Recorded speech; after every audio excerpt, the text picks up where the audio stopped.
Rice was born out of the idea to build a financial platform for migrants, helping them gain access to accounts, loans, insurance, and investment products. This was around 2018 when the term neobank was still not as used or in vogue. We built the first retail bank account proposition from a fintech in the country. We did insurance products with Exo. We pioneered buy now, pay later in the migrant space. So now what do we have? We've got thousands of people with bank accounts and cards here, but no way for their families to get access to that money. And then it hit us. It's like remittance as a product hasn't changed in 60 years. It still involves moving money and spending money to move money. And we realized that the problem at the heart of migrant troubles was the one financial tool they use the most. That is remittances. And that's actually how Xare was born. You have just heard from Padmini Gupta, an award-winning banker and a World Economic Forum Global Leadership Fellow, who is now reimagining financial services for 250 million migrant workers worldwide, and the billion people who depend on them. So let us dive right in. Good morning, Padmini. Welcome to the show. Good morning. It's so lovely to be here. And you're calling in from Dubai today. It's been a while since we had somebody in the region on the podcast, so it's marvelous that you could take the time.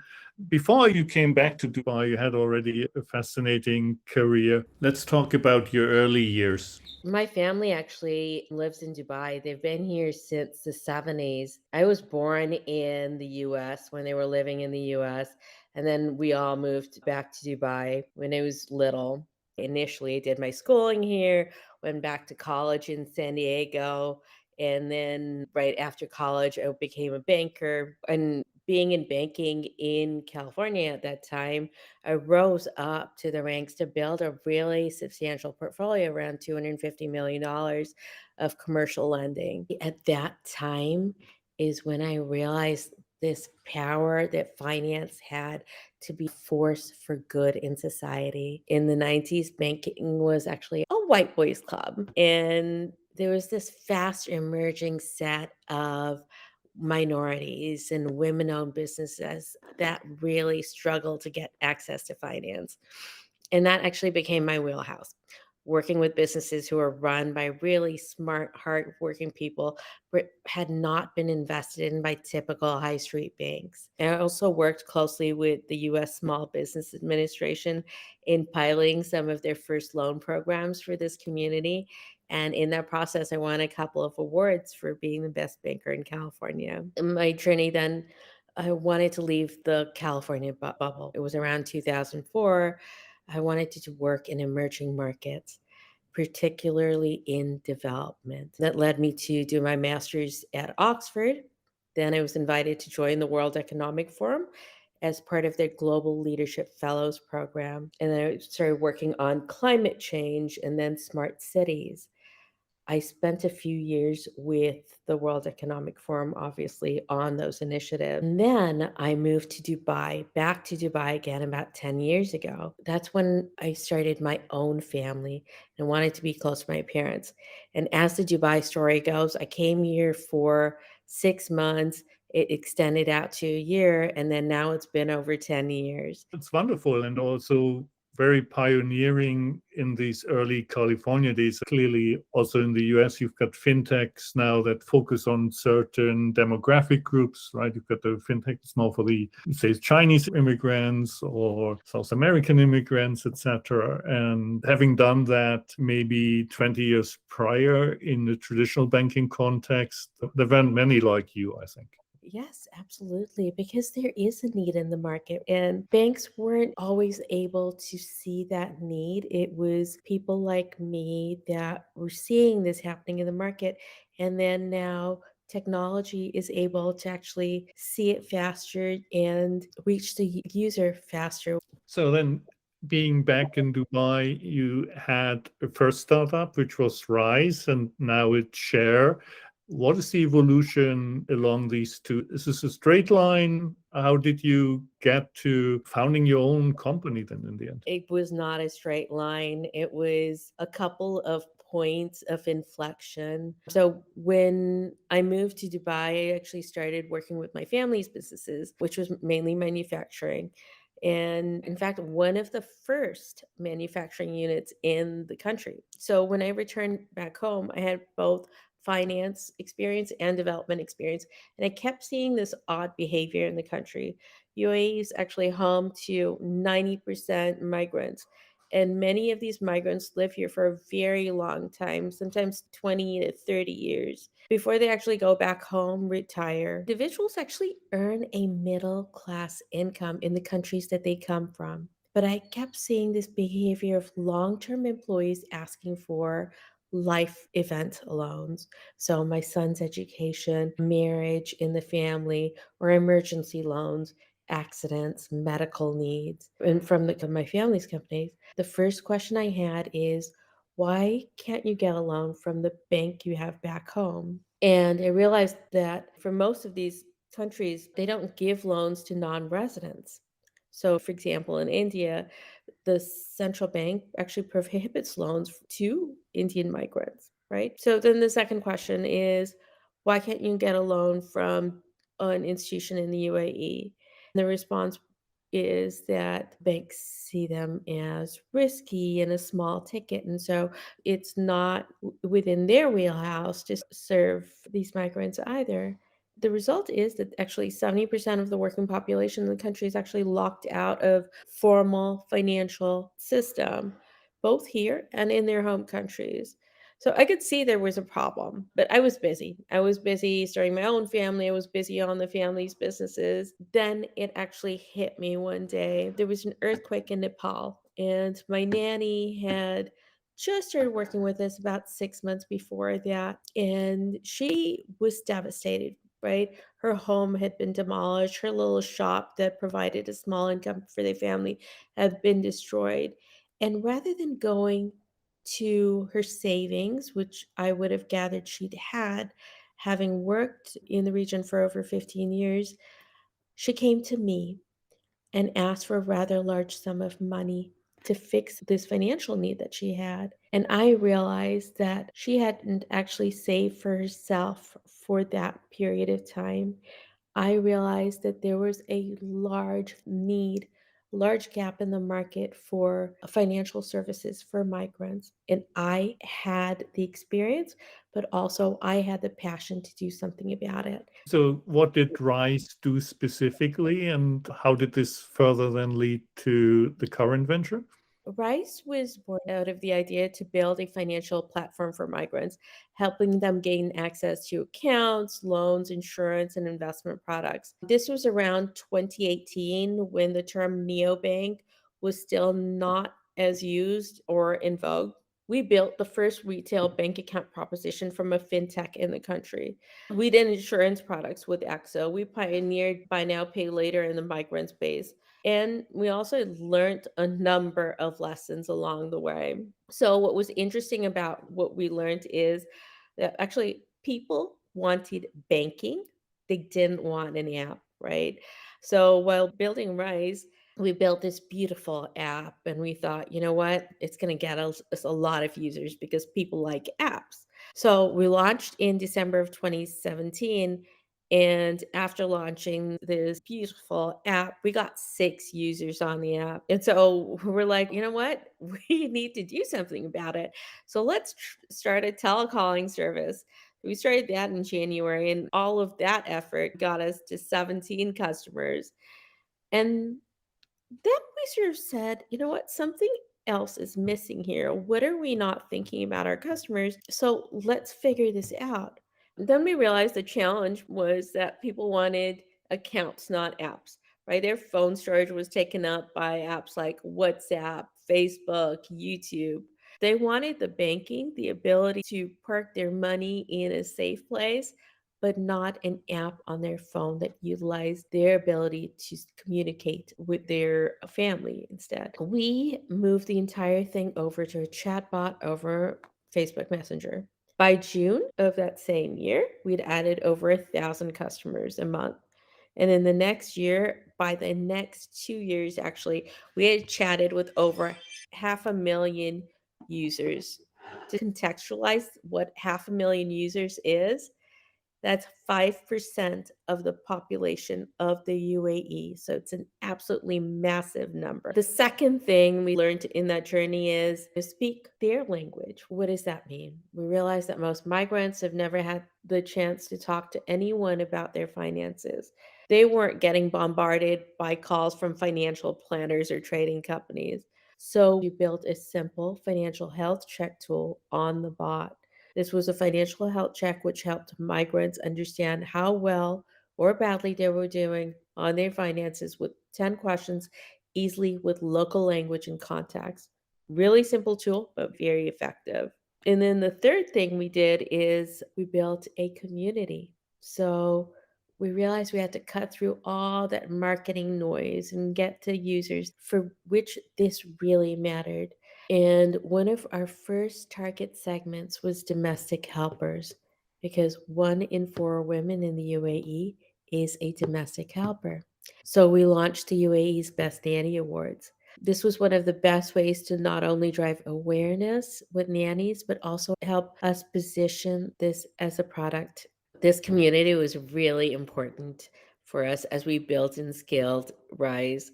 This also brings us to what happened just before COVID, right? Rise before COVID was venture backed. We had the largest fund in the region, MEVP. We had DIFC FinTech Fund investing in us. We had 500 startups investing in us.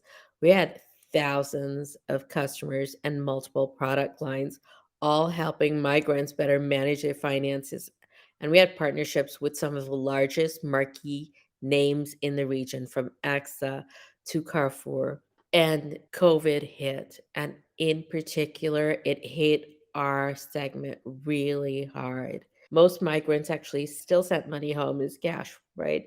During COVID, sending cash home, getting cash, or even spending cash became impossible. So now what do we have? We've got thousands of people with bank accounts and cards here, but no way for their families to get access to that money. And then it hit us. It's like remittance as a product hasn't changed in 60 years. It still involves moving money and spending money to move money. And we realized that the problem at the heart of migrant troubles was the one financial tool they use the most, that is remittances. And that's actually how Xare was born, because we realized, why did migrants need to move money for their families to spend money? What they needed was to move spending capacity. And essentially, Share allows anyone, anywhere to share their cards with their loved ones. So share the card, specify limits, control what happens with the money, who it goes to, how much of it is spent, and have visibility on where that money is being spent. Initially, we built this as a product of Rise within Rise. But then we realized something else. Sharing money with loved ones is not just a migrant problem. If you think about it, like every dollar of consumer spend in this world actually starts as income in the hands of someone else, whether that's a business owner or a public servant. Then this income has to find a way to the dependents so they can spend it. How does that actually happen? How does that sort of 2/3 of the world, which does not earn, spend the money? By the way, that 2/3 of the world, it spends a lot of money. That's over $25 trillion a year. So the 2/3 of the world, it gets money either in cash, supplementary cards, wallet transfers, remittances in cash.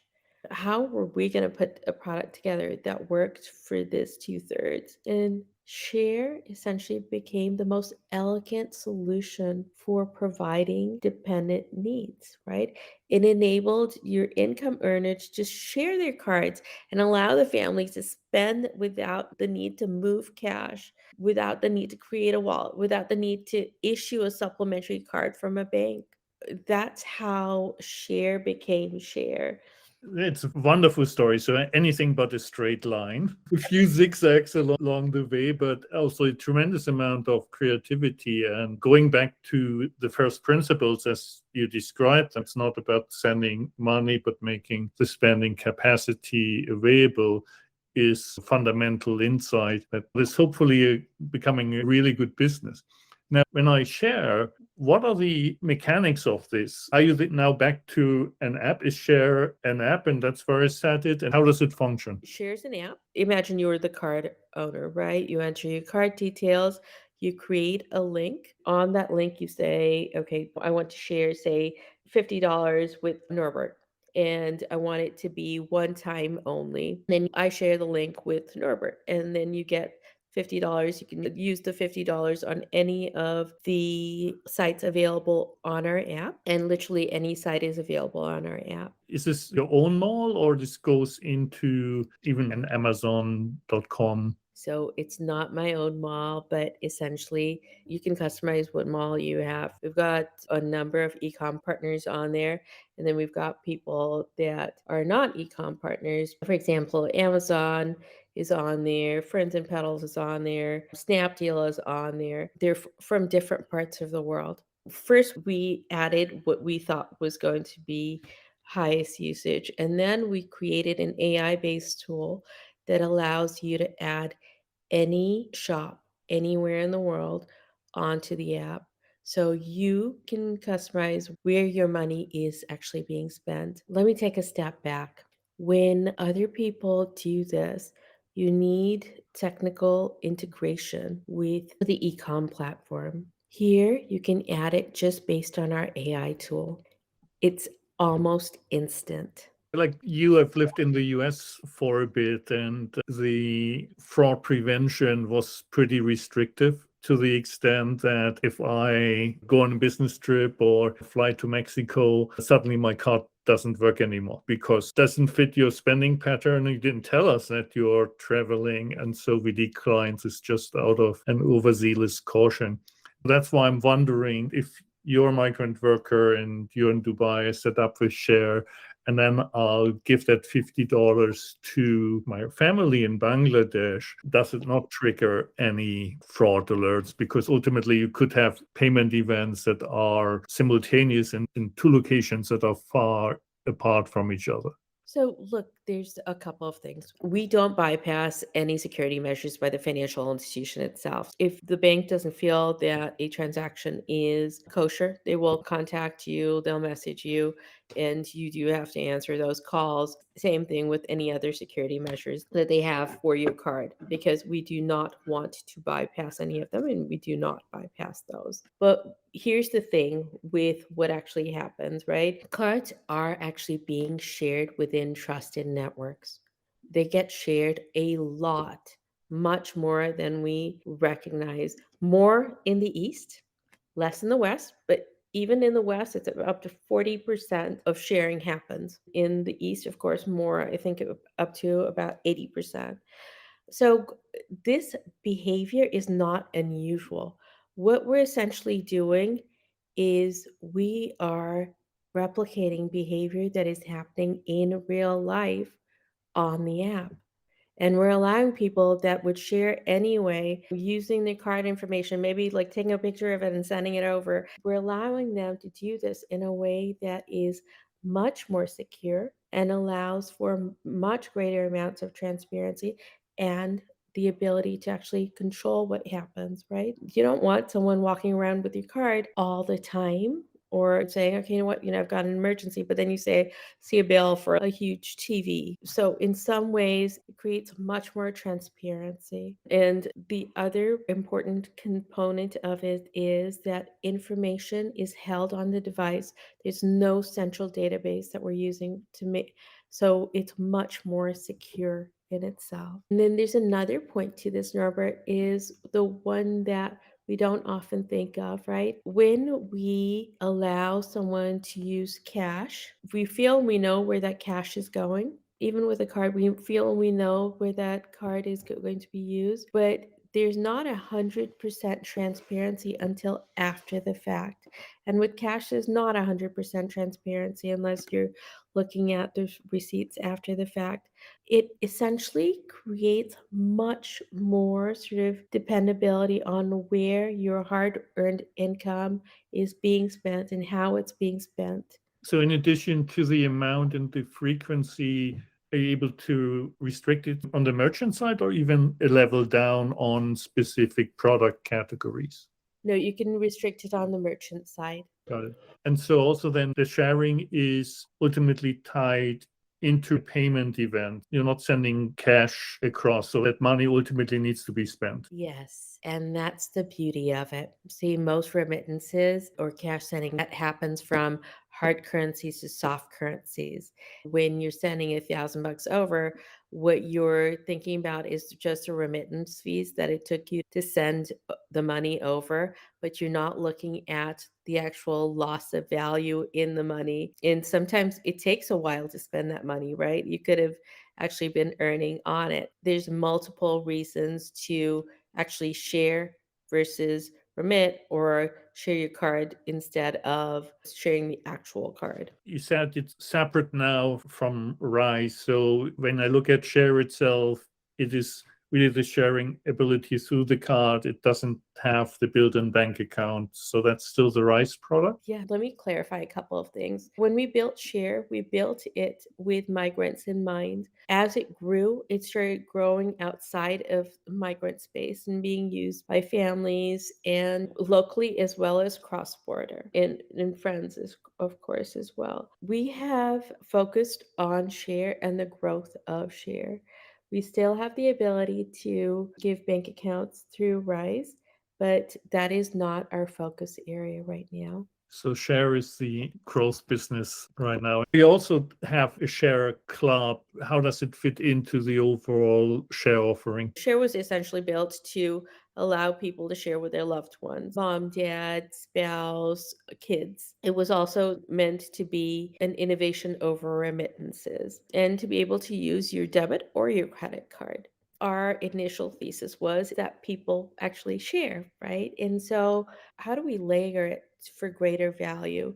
Share Club was our sort of innovation to that, which is let's allow people to build clubs of people that they can share. You can add your card in, not the whole card, but just a portion of the card in, and see what sorts of discounts and loyalty points and offers you get, and how can you share those with people within that closed network, within that trusted network. That has allowed us to create groups of families that can do that within each other. People who also have full cards can say, okay, you know what, I've got these 10 cards, I can add them on, I can use these discounts within my family group.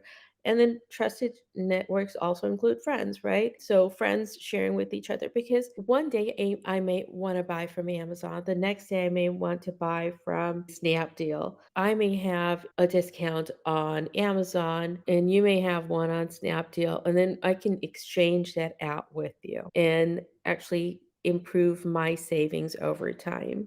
So that's the benefit of Share Club, is you can actually allow person A to take advantage of person B's discounts.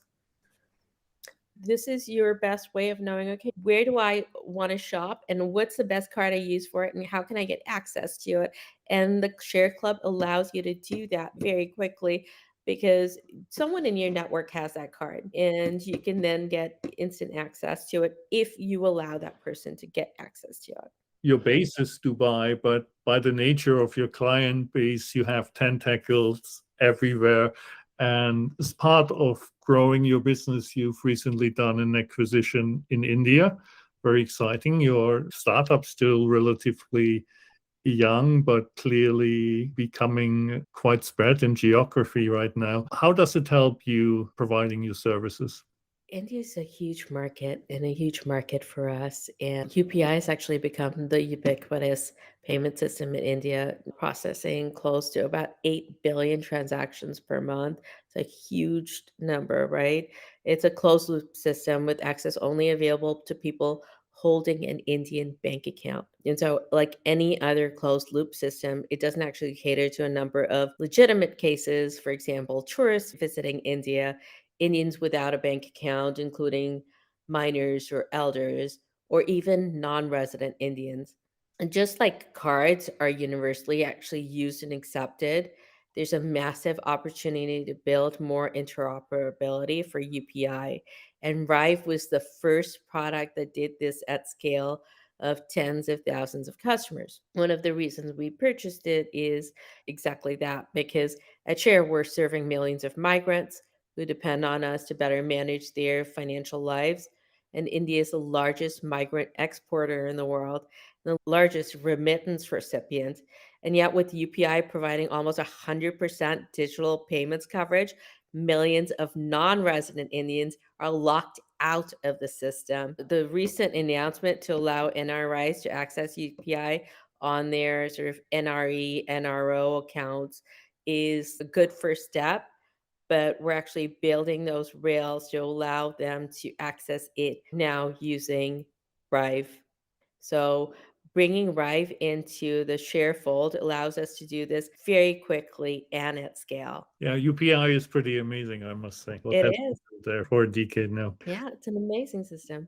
We've been talking largely about the migrant population and obviously associated with that more developing countries. But then even if you look at the industrialized world, there are quite a large number of unbanked people. So when we look at your product, obviously you have the initial entry through the migrants, but it's not too far-fetched to think that even in industrialized countries, first world, there's a market for these products, right? Absolutely. One of our top 5 markets is the US, and that is absolutely with $0 spent towards marketing to US consumers. And it is a huge number considering how much fintechs actually raised to get the same number of customers in the US with marketing spend. So that's one of the reasons that we looked at the US as a market that we were going to grow into. The other reason is this: as we grew and we realized that our product is being used in over 180 countries across the world, and the US was our 5th largest market, being in the US makes a lot of sense. Based on our studies, about 40% of people share money in the US, right? They actually share their card details, they share money in terms of cash. So, why not launch a product, share it there? And you can think of the other layers as well, our sort of AI platform, which allows us to add e-com players very quickly to the platform itself, and then club as well, because US consumers are also very savvy about how much have I saved, where can I get points, where are the offers at. And so I think the whole sort of product stack makes a lot of sense for US consumers. Wonderful. It seems like you have a full plate for 2023. Ultimately, do you have a very specific target where you want to take Xare to in terms of number of users or volume of transactions on the platform? While we are building Xare, actually the whole purpose of Xare is to reclaim that soul of banking for everyone and to empower the 1/3 of the population that earns an income to share their financial resources with the 2/3 of the population that does not, and establish a fair financial system. And we've started achieving that mission. We're going to get deeper into it to provide equal access to people to financial products. So it's a wholeheartedly, qualitatively good mission. You don't necessarily say we need to have 10 million migrants on the platform by 2025 or so. We've got 3 million plus users on the platform. We're in over 180 countries. I can see a really good path forward where we're going to 10x that. Let's see how that happens. Wonderful. Best of luck with that. It was a fantastic conversation. Thank you very much, Padmini, and all the best going forward. We'll surely follow it. Thank you, Norbert. A pleasure to be on your show.